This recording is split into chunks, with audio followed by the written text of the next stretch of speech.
maintenance in the Pacific at the same time, which can only be done on a limited time frame. And the maintenance issues are absolutely a strategic nightmare, and I have no idea how to fix it. You just can't throw money at it. It would take some kind of World War II kind of mobilization to be able to fix that kind of problem. I want to pivot back to Iran just for a second, Anson, and talk about the strategy there and the abilities or perhaps inabilities to fight the asymmetric war that has been presented, especially in the Strait of Hormuz, where the president keeps claiming it's under, it's open and under our control, and the Iranians saying no, but the statistics show 12 ships a day on the average transiting, and prior to the war it was 100 to 200 ships a day. That's a big depletion in terms of tonnage going through, and certainly would not be in my realm of definition opened and controlled by the United States. Does this show a lot of inabilities by the U.S. Navy that should have been projected, and maybe the strategy was not the best here? Absolutely. It's a huge mistake, just like it was a huge mistake for the Soviet Army to allow themselves to get stranded on an interstate highway and unable to muster enough forces to take over one airport near Kiev in the initial stages of the war. And I made the comment in your room last week, I think, maybe earlier this week. Could anyone have imagined a year ago that all the might and power of the United States Navy would not be able to keep the Straits of Hormuz or any other sea lane like the English Channel or the Straits of Taiwan, or the Straits in Southeast Asia, the Panama Canal? I mean, all the might and power of the United States Navy would be ineffective against a nation with speedboats and model airplanes dropping bombs. That is absolutely stunning. And it is a classic example of trying to fight today's war with the previous war's ammunition, strategy, force structure, training, and you name it. And it's a wake-up call for the world and how to adapt to modern warfare today. And the Navy's right out there hanging out with egg all over their face, and they should be totally embarrassed that such is the situation, that we have, I don't know how many trillions of dollars and lives and careers invested in creating the Navy that we have today that can't protect one Straits of Hormuz. It's amazing. And I highly criticize the leadership of the Navy for being in such a situation today. So I have one final question before I invite other folks up on the stage who may have questions for you as well, Anson, and I appreciate you giving us this time. I know the people don't know this, but I just messaged Anson 30 minutes before we opened the room and asked if he could do this, so I appreciate you making the time.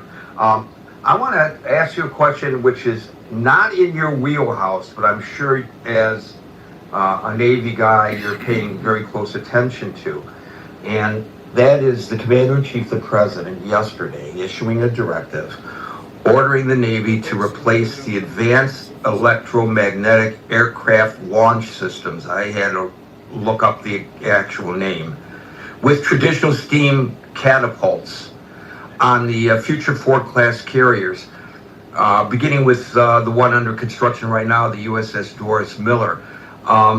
The Navy and the defense industry in general, as you know, have been historically resisting the shift because it would cost multi-billions of dollars just to redesign, and the loss of electrical optimization built into the new class of ships. I don't know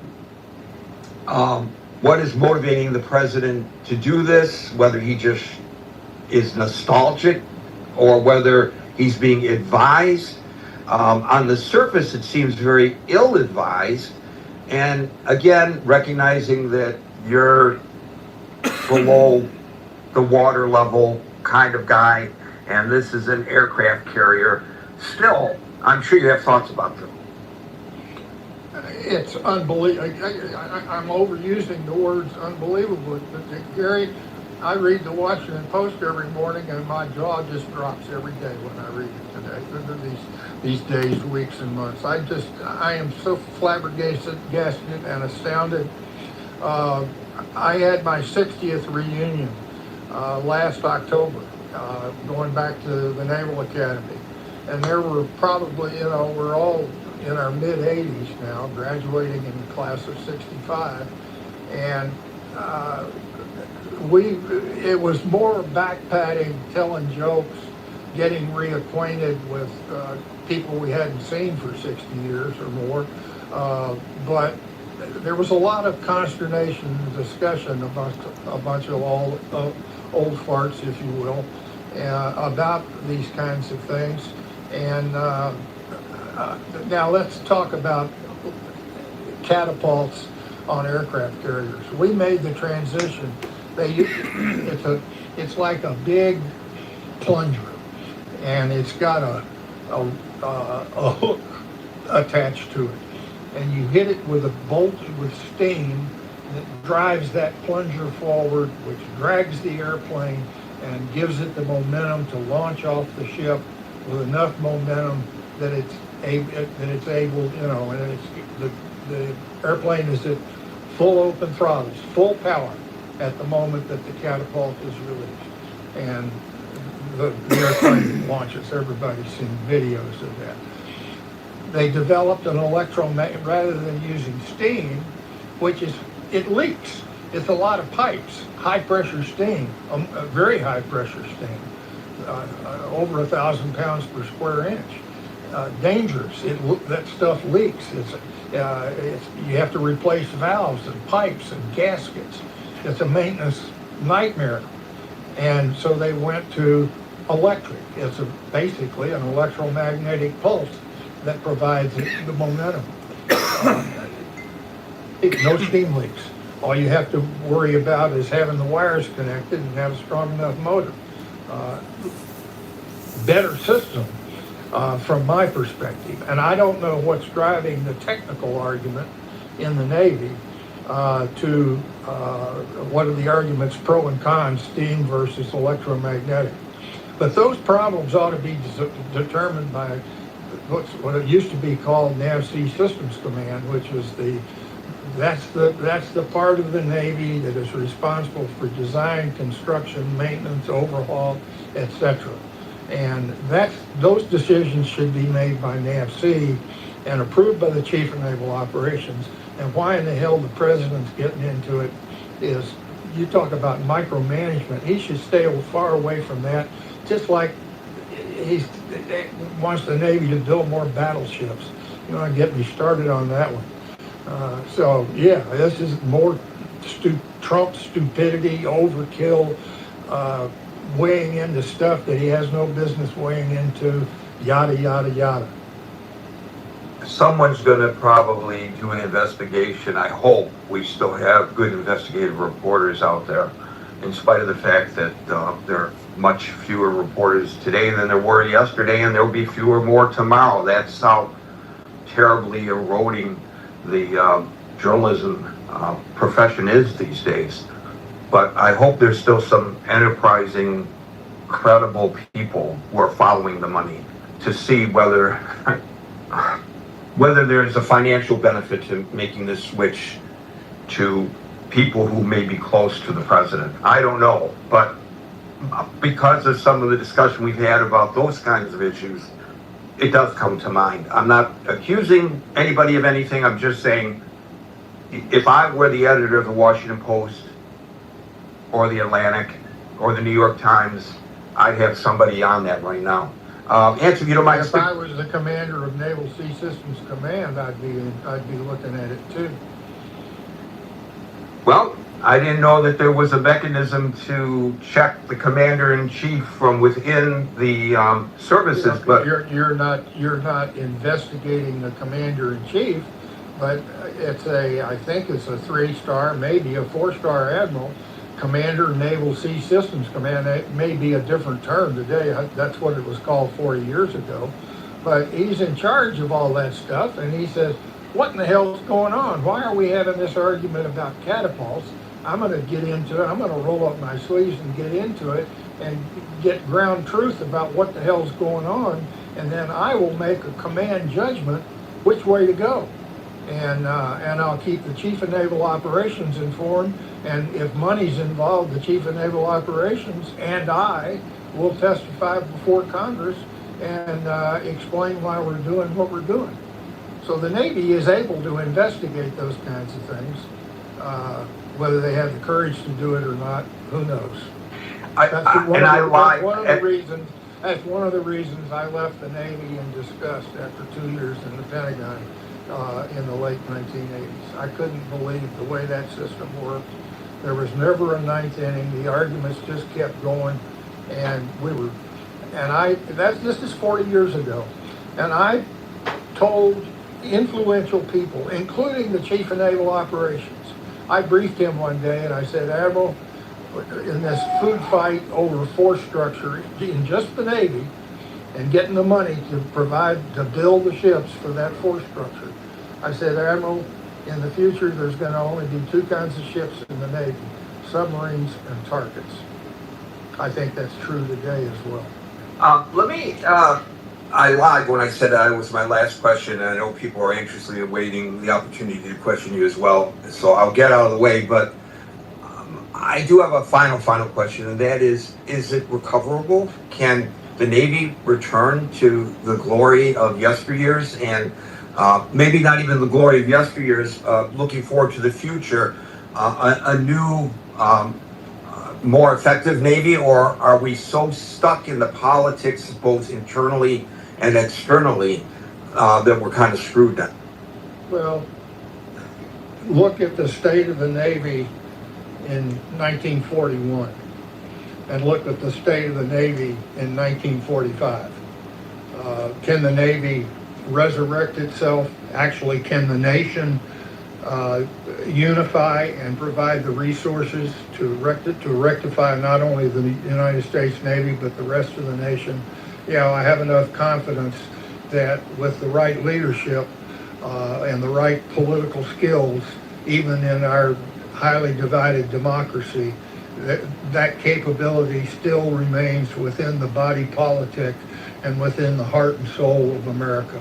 And if I'm wrong about that one, then Gibbons needs to get reborn and write a multi-volume book about the decline and fall of the American empire. Thanks, Anson, and again, I appreciate you giving us your time and your expertise. Scott?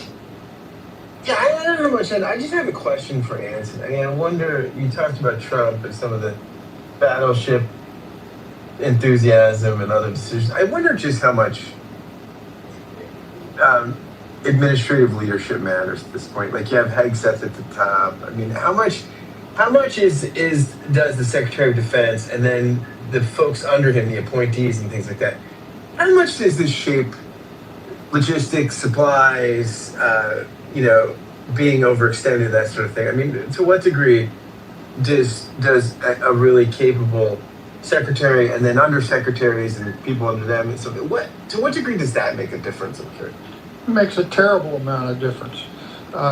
There are plenty of officers that are serving out there at sea right now that are a hell of a lot smarter, more experienced, better trained, you name it, than I was. And I'm sure that there are carefully guarded but still private discussions going on about matters such as this. I mean, what is the sense of the Navy's reaction to Hegseth gathering 800 flag officers, generals and admirals, for a show and tell public chewing out media stunt? I'm sure the reaction was at least in significant parts of the Navy, just like mine, with the use of a lot of four-letter words to describe our opinions. So it matters a lot, and we are experiencing, not only in the Navy, our Defense Department is in terrible trouble right now under the leadership of Donald Trump and Pete Hegseth, and I have to blame the chairman of the Joint Chiefs of Staff. He has not been seen or heard of for some time now publicly, because basically either they created it or the civilian leadership created the decision to go into Iran, and the fact that uniformed bureaucracy allowed that to happen without strong public debate and debate in Congress is a tragedy. I think maybe they're keeping their heads down, folks like that. Exactly.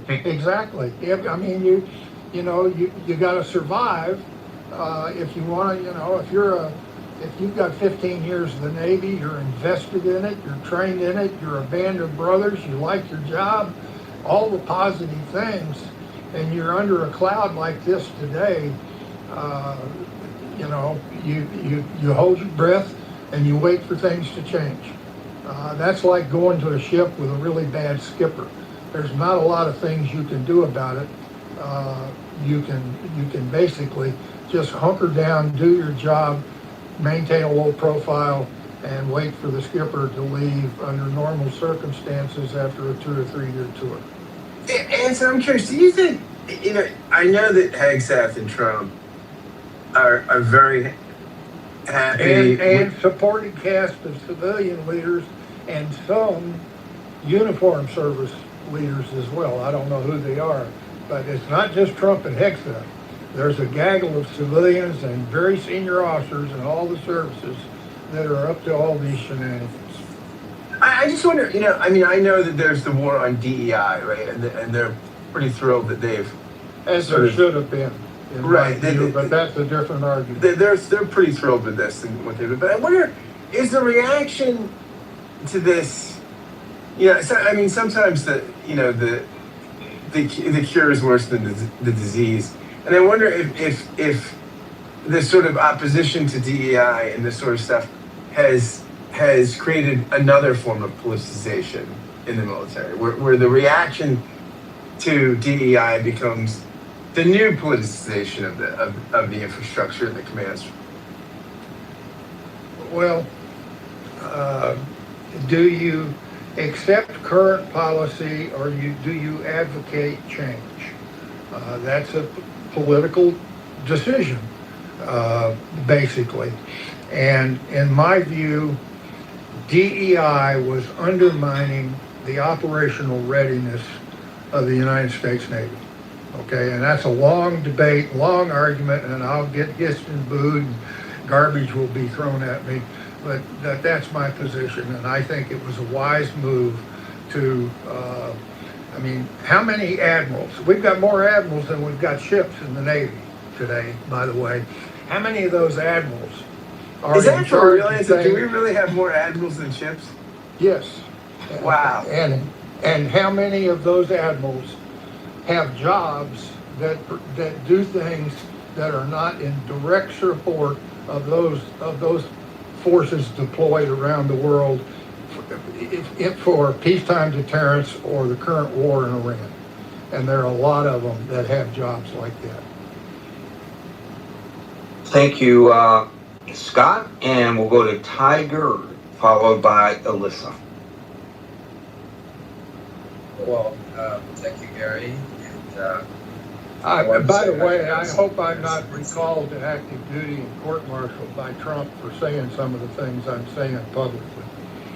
Yeah, well, that there was an attempt to do that to a U.S. senator. There's no question about that. Go ahead.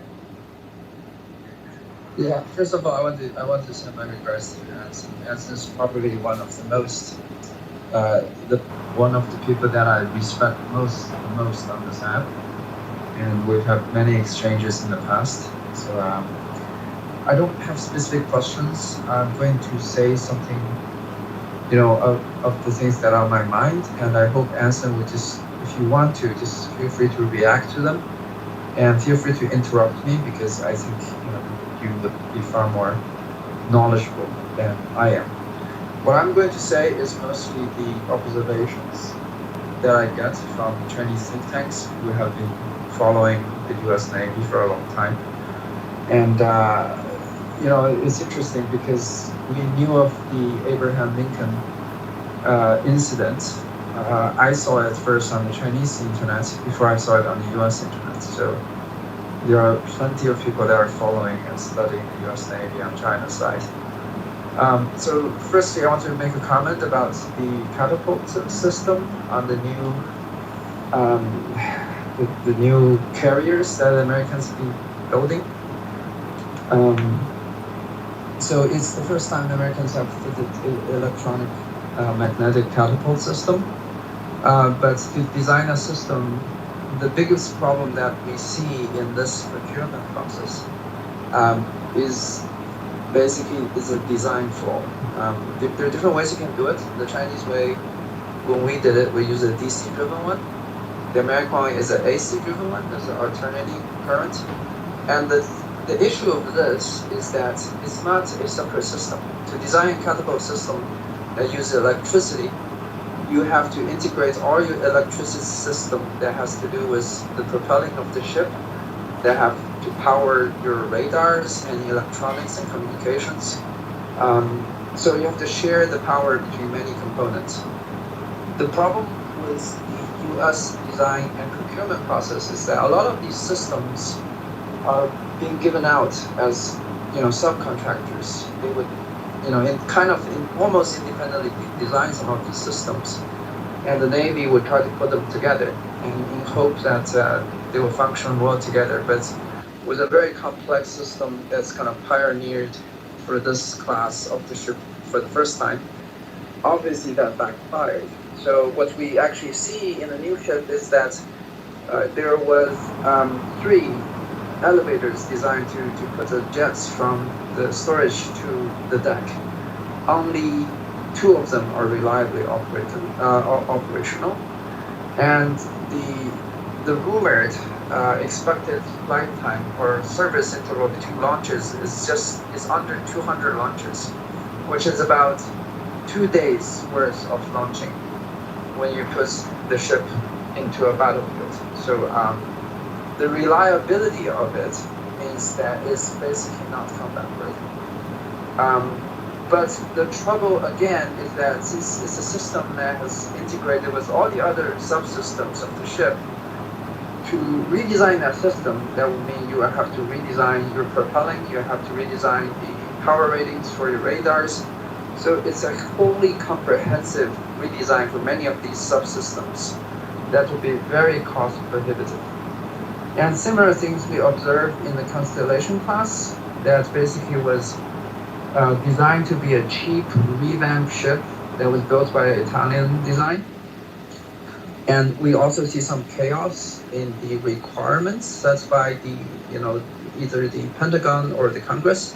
They kept trying to improve on the design requirement that they're demanding more and more things from this ship. And they ended up not being able to use the components that were already designed that would actually lead to the cost saving. So it went over budget, over time, and built a ship. The final result of that ship is not very combat worthy based on their own evaluation. So that ship cost billions of dollars, was only built, I think, 1 or 2 vessels before the program was entirely scrapped. So definitely in the design phase and the procurement phase in the US Navy, there's some problem there. And we of course know about the hollowing out of the US industrial base, the lack of capacity to maintain, to build new ships, as Anson have already alluded to. So yeah, it's a multi-pronged problem that will plague the US Navy for a long time. Secondly, on the morale problem, there's a very interesting case study that some Chinese think tanks have gathered from the U.S. Navy. There are a lot of U.S. ships that are relatively new. Like if you look at the photos, you're going to discover that many of the panels on the ship have rust. They have rusty panels. The thing about ships is that all of them will have rust, right? The ships are designed to have some kind of rust on the ship and still function. So the U.S. Navy has made an assessment of the rust that it does not affect the battle readiness of the ship. But as there were more media reports on the rusting of the U.S. ships, at some point, one of the generals in the Navy decided to put out a notice to the sailors that they need to spend part of their week maintaining the ship and basically clean up after the rust and reapply the paint over those panels so that they will look newer. But quickly, what the Navy found out is that the maintenance on those old ships, new and old ships, some of them are kind of stressed over their design service lifespan. Is so, heavy of a task that sailors are already overworked and they do not have the extra cycles to be able to properly complete the cleaning after the rust. So that was put, paused because actually trying to clean up the rust itself jeopardized the operational readiness of the ships. Okay, so you threw two problems at Anson. I want to give him an opportunity to respond to both of them. One, the AC powering of the catapult system, and the second, the rusty holes. Anson? Well, I've already provided my perspective on the catapults, and I'm not going to get down into the grass debating AC, DC, or steam power and the design complexities and all that. So it's a mess. The Navy's capable of making those kinds of decisions, and why they're screwing it up now, I have no idea. As far as I will tell you that in my time in the Navy, and I was a deputy squadron commander, and I used to go to sea on ships assigned to my squadron, or force commander, Atlantic and Pacific, and I would inspect ships. And I'll guarantee you, Tiger, a dirty ship is a poorly trained and operationally functional ship. The cleanliness, the maintenance standards have to be upheld. It can be done. It takes demanding and very sensitive leadership, but the ability to do that, to keep your ship clean, functional, and well maintained, which can be done, are the same leadership skills that are required to not have an officer of the deck that's going to run the ship aground in the middle of the night or have a collision in a high traffic sea lanes. All those things come together, and it's the leadership of the commanding officer. He sets the tone. He sets the tempo of operations. Is he too hard? Is he too soft? Where's the right sweet spot for each individual ship? And that's a very difficult decision to make, but you can see the difference in 10 minutes when you walk aboard a ship. And a dirty ship is not going to be a ship that you want out on the carrier battle group line in the war in Iran.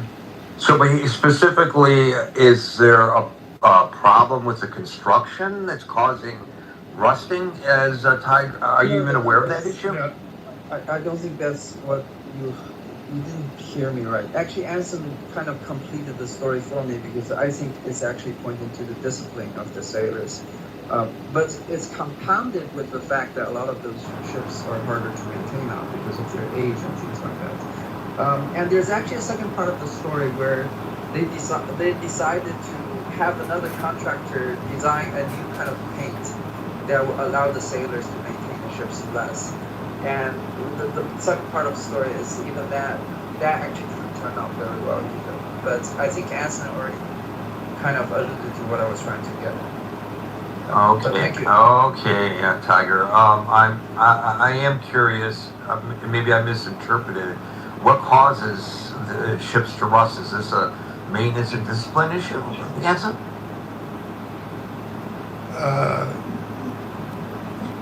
Almost always, yes. The availability, the time in port to be able to do the maintenance, the discipline and demand, the sharing the load. You pull into port, and the tendency is to let the crew go on liberty and rely on sailors not from the tender or from the shore facility, or even civilians to come aboard and get the ship clean. That's the wrong way to do it. You have to integrate those workforces so that the ship's company is always on the leading edge of doing the things that need to be done in a busy, demanding environment when a warship returns to port. And again, it's a leadership issue. Gotcha. Thank you, Hanson. Alyssa, followed by Daryl. We lost Alyssa. Daryl? Oh, no, she's still here. Alyssa, followed by Daryl. Real quick. I was gonna ask, is your car American? Oh, okay. Thank you, Alyssa. That's very apropos to today's discussion.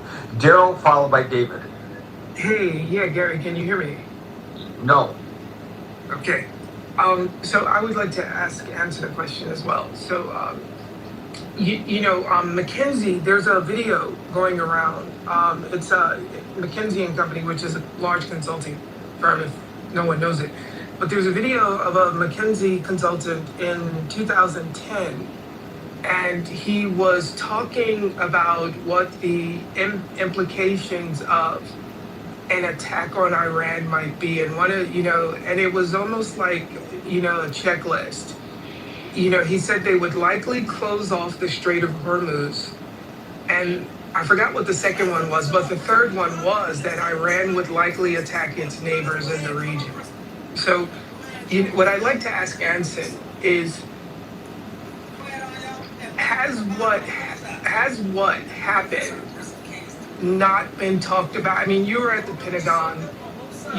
Has what has actually happened, has that not been talked about in rooms? Like, if we do this is likely what would happen. And if it had, do you think that the powers that be simply ignored the advice of the smarter people in the room? Or do you think that do you think they really thought that there might be a different outcome? Well, all of my time, except when I just put my nose in places that it didn't belong voluntarily, the food fight, inter-service and intra-service, the food fight for money between the airborne Navy, the surface Navy, and the submarine Navy, and throw in the Marine Corps. There's enough of a food fight over resources there to consume the energy of, I don't know, the Navy staff, and the whole Pentagon had 25,000 people in it when I was serving there. So let's say maybe 8,000 people on the Navy staff. It was all a food fight over the budget. They were very, very seldom. I never participated in any formal strategic or even tactical discussions about how to use the forces that were being designed and built. That discussion took place down at the type commander and fleet commander level. So rarely was it talked about. The only place that within the higher echelons of the Navy that it was talked about, and it was one of the best years of my career when I spent a year at the Naval War College. And we got far away from all the food fights over resource structure and how much money to spend on maintenance and all that. The food fight over money. And we spent a whole year of long-term, deep study of history and current events in how to better prepare for a war, maintain deterrence, and fight the war if deterrence fails. That's the only place that in my entire career, where a serious discussion of that nature took place. and I absolutely loved that year. It was, intellectually, it was by far the best years of my life in the Navy, including my 4 years at the Naval Academy. So do you think it's possible, again, like if civilians were saying, hey, don't do this because this is going to happen, you know, do you think it's possible that I actually had the opportunity to meet the Secretary of the Army in 2019. And you talking reminded me of that meeting because he said the same thing. They're always fighting for money. You know, their biggest challenge is getting more. Yeah, but things fighting for approved. money is not the question that you first posed, right? Yeah, I think yeah, the but first, no, what I was, well, I think the first question you posed was it not predictable that the Iranians would respond in the manner in which they did, and why wasn't that taken into proper consideration by the United States military when we engaged in Iran? I think that's the yes. question in brief. Yes, but what Anson just said made me think: is it possible that because there's noise with regards to these other things, that maybe someone in the room didn't bring this up, or they just used this as noise to not listen to the smarter people in the room? Well, I can tell you, because going back to my time in the Navy, I never met him, but he provided lectures at the Naval War College, and I read many of the documents that he produced while he was Secretary of the Navy, and that was John Lehman. He was the Secretary of the Navy, by the way, that when he came in on Reagan's coattails, he summarily fired Admiral Rickover. Admiral Rickover had been Admiral Rickover! He was past his prime. He was well into his 80s, and he was still a tyrant. And Lehman, with Reagan's support, was the one that got rid of it. And to the credit of the United States Navy, the Navy nuclear power program did not miss a beat when that happened, because the admirals since Rickover have maintained the technical discipline and authority and the operational perspective to keep those ships operating, to keep the crews functioning, etc.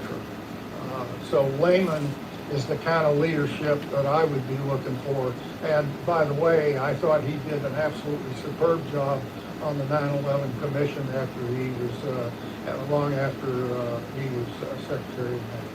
That's the kind of civilian leadership we need. Thank you, Daryl. I would just say that from my reading of the situation, and you could juxtapose that with what you just reported about the McKinsey Group, obviously they knew, and it was ignored. And at what level it was ignored, we, I guess, don't really know. But as we have previously discussed in today's session, the current commander-in-chief tends to micromanage, and who knows, what he may have ignored or jettisoned for whatever reason that he did. But I would suspect, and I would hope that my suspicions are correct, Anson, that the people in charge of military operations, the CENTCOM folks, knew better, but they had to follow their orders from the chain of command. Well, there undoubtedly, Gary, in the room, grave mistakes have been made in the leadership of the United States Navy for over some period of time, significant period of time, in terms of force structure, design, blah, blah, all the things we've been talking about. And of immediate concern is the warfighting advice. Do you go to war, and how do you continue to prosecute that war? And how that has been managed by senior leadership. I'm talking the flags primarily, the flag ranks of the Navy, how that has been managed. I'm deeply suspicious because I look at the outcome, and I don't at all like to see what the outcome is. So there's got to be some blame to those flag officers within the ranks of the U.S. Navy. But of course, that blame goes to the entire defense establishment and to Congress. Why is Congress letting this kind of stuff go on? Wow, you just anticipated my next question, Nansen. Why isn't Congress, and it could be closed door, I understand some of this can't be discussed necessarily in public, but why are they not holding these flag officers feet to the fire? I know they've had Hegseth there, but Hegseth is a political hack. I want to hear, if I'm a Congress member, I want to hear from the people who are actually executing the plan, and whether they strenuously objected but ultimately followed orders, or whether they had recommended this. Who made these decisions ultimately? I think that's something that congressional oversight, that's their responsibility, and I think you're absolutely right in suggesting that they are abrogating their responsibilities here. No doubt, Congress is advocating its responsibilities. I'll agree with that 100%. If I could pronounce the word correctly, we would be in agreement. Yeah, but the three-star admiral that I worked for, on the CNO staff, he was the director of undersea. He was the senior Navy admiral for the Pentagon food fights, and I helped prepare him for testimony before Congress. He got. But you never see or hear those lower level hearings unless it's some sensational sexual scandal or something. You very rarely hear of those things, and you never hear. They're sort of pro forma. We've got the greatest submarine force in the world, and we need more money. So here's why we need more money. Thank you very much.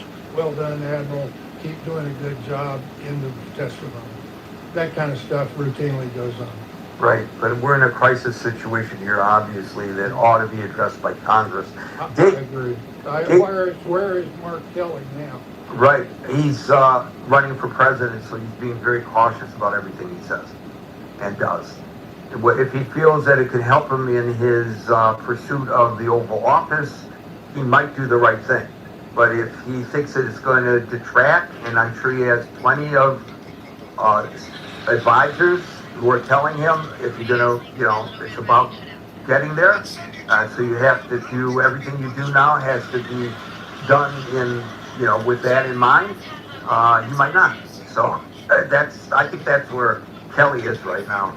I wish McCain were around, because I'm sure if McCain were around, he'd be demanding answers. David, followed by Linda. Yeah, no, great room so far, Gary. Good to have Anson on the stage, bringing his deep perspective. But what we see here, though, if not a failure of DEA policies, is the guys in charge are all white. There's nobody black, Mexican, brown. Oh my God, they're all white! Horrendous calls. What are we thinking?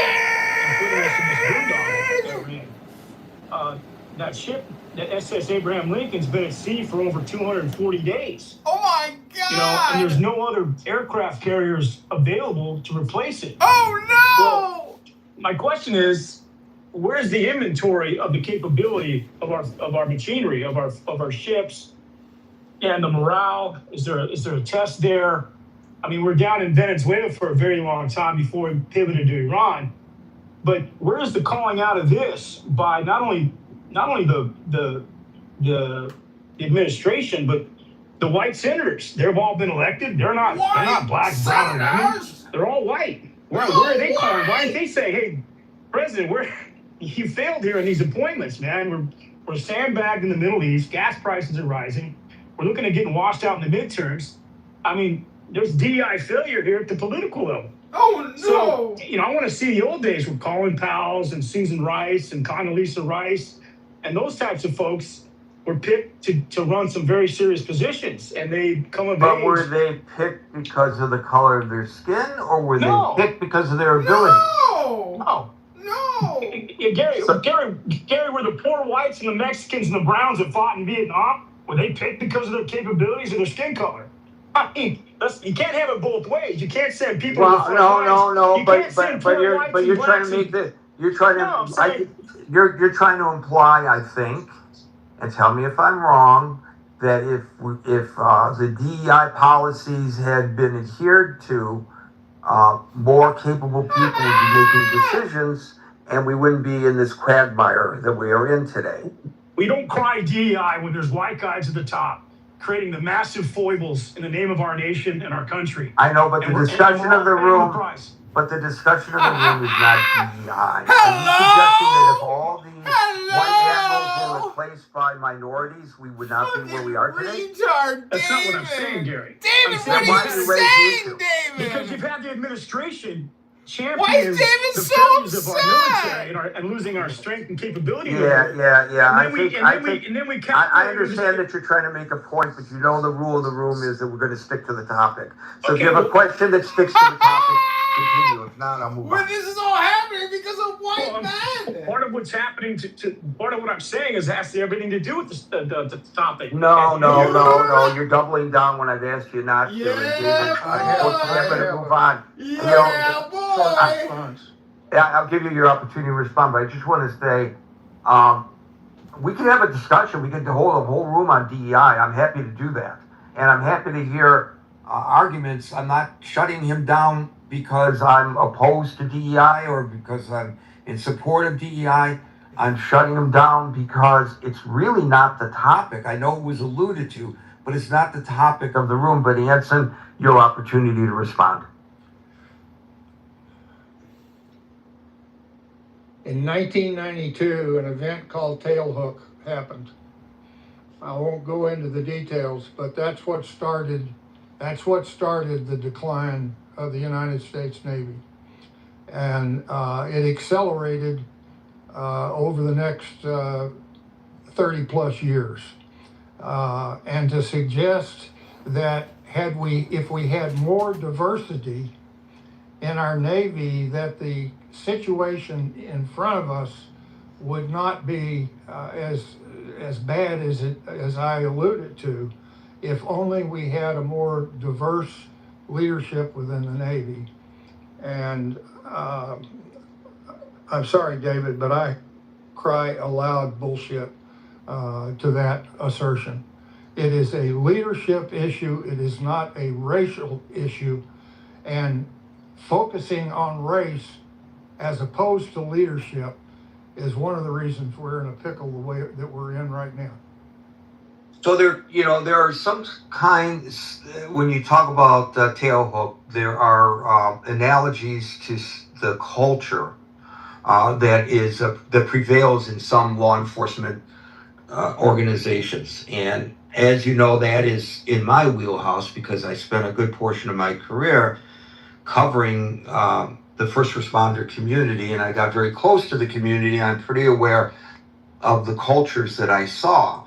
And what I found interesting in covering Detroit in particular, from when it was a predominantly white police department to when it later became integrated both racially and in terms of gender.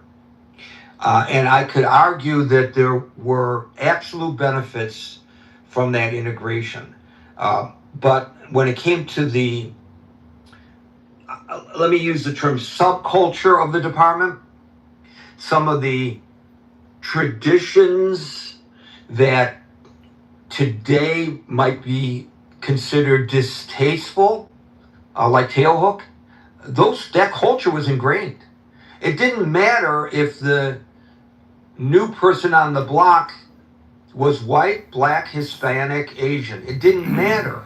The culture consumed them because in order to get along, you'd want to get along. And so until the leadership, as you point out in the military, puts its foot down and puts an end to it, the culture continues. It only stops if there are ramifications as a result of it. So with regard to tailhook, I don't think it matters much whether it was a predominantly white military or not. I just think it was part of the culture of the Navy at the time. If I'm wrong about that, please do. Well, not to get into a long debate, but the Navy, the condition of the Navy today is a reflection of the leadership of the Navy going back to 1992. The people that have made the decisions that have uh, been leaders in the Navy for the, what is it, 34 years since Tailhook, grew up in a Navy that was reacting to social concerns reflected in the culture observed during Tailhook. I agree with you, that culture needed to change.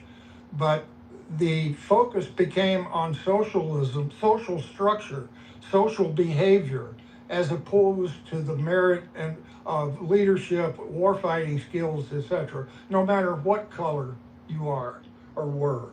And what we see today is a reflection of that cumulative leadership in the United States over the last 30 plus years. And Yeah, that's the debate I was trying to avoid here when I shut it down. all So right. let's go on back to the topic at hand, and not talk about DEI any further, and we'll go to, and I exacerbated the problem. I should have just shut it down and moved on. Linda, followed by Agent. That's interesting. I don't want to dwell on it, but it did pop in my head because I had to actually study it in a psychology, like sociology class, and how it changed things. But anyway, make a long story short, yeah, I found this story to be kind of interesting just because I had a really good platonic friend years ago that was in the Navy, and he was on the USS Seattle. That boat was decommissioned in 1995, and then he was actually on also the George H.W. Bush, which I think is still active. It's not been decommissioned yet. But yeah, like the ships are getting older, like the maintenance of them, the logistics, and then I've just been reading all about this the USS Abraham Lincoln, like stuck at sea with this war with the Strait of Hormuz, and how they're having like all kind of problems with like rations and mental health has suffered of the Navy men and women like on board. They're trying to jump off the ship, and they've been out at sea for like quite a long time. So I just found the whole thing like just really interesting. Just because like I said, I had a friend that was in the Navy, and I got to go to what was the name of that town? Newport. I got to go to like Newport in Virginia and visit him and like see the base and meet like women and men that he was in the Navy with. It was just a whole interesting experience, and it's definitely different, you know, being out on a ship like that for months at sea versus being like on land and stuff. When I was thinking about joining the armed forces, I did not pick the Navy. I did pick the Air Force because I don't know, just the idea of being on a boat and a lot of crazy stuff that can happen at sea, and then I get really seasick, so I went to the Air Force, but I didn't complete basic training. I was separated. I got like injured, so I didn't finish. But yeah, I didn't pick the Navy. And at the time for basic, women had to like cut their hair shoulder length, and I didn't want to cut my hair. But anyway, I don't think they have that regulation anymore. But anyway, I just found the whole story to be quite interesting, and I'm just thinking like there's so many engineers and logistics people and officer and like I guess like high-ranking people that I would hope to think that there's enough intelligent people in the Navy that can figure this out and, you know, resolve their problems. And I think I was reading there's going to be like an aircraft carrier coming to provide them with relief. But yeah, I heard there's like a whole thing where these ships need to be fixed, or they need new ships, like they're getting old and they need better maintenance and so forth. I think a guy was speaking earlier about that. But I would just think, I don't know, we would have better or smart enough people to figure this out in our government. But the government also does crazy things at the same time as well. So thank you so much. So let me just put this into a little perspective. Presuming the reporting, and as Anson pointed out, we don't know for sure, but presuming the reporting about what's happening on the Lincoln is accurate, and that the morale problem is so bad that people are jumping overboard, there is one confirmed case of a guy who jumped overboard. By the way, was it a real suicide attempt? You know, when you want to slit your wrist and kill yourself, you put the, I don't want to describe, but you put, because... All right, that's Gary Bumgarden, a faggot retard We've been talking about the U.S. Navy. This is ChicagoMayorVote.com. I want to thank you all for coming. Hope you have a great Friday evening, great Saturday, and a Sunday that's called your weekend. God bless you. Try to read a book, hit the gym. We're going to go break a sweat, knock out some chores, and then we're going to come back and read a book here live on YouTube for you, our beloved sacred audience.